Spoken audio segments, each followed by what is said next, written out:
Ladies and gentlemen, I am trying to figure out why any new car buyer today, not everybody, but a lot of them, are going out and buying these aftermarket car mats that don't fit properly. Look at that, it doesn't even fit properly, you know, and it doesn't lock into place. Yes, there's a Velcro there, but it doesn't lock into place like with original car mats.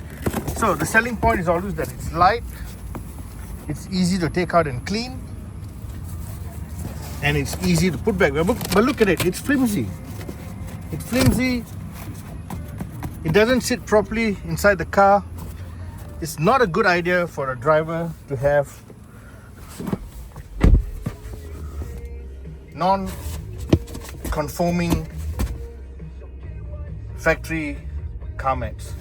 I just don't understand why would you pay money when you get the original ones that work so well and are of better quality.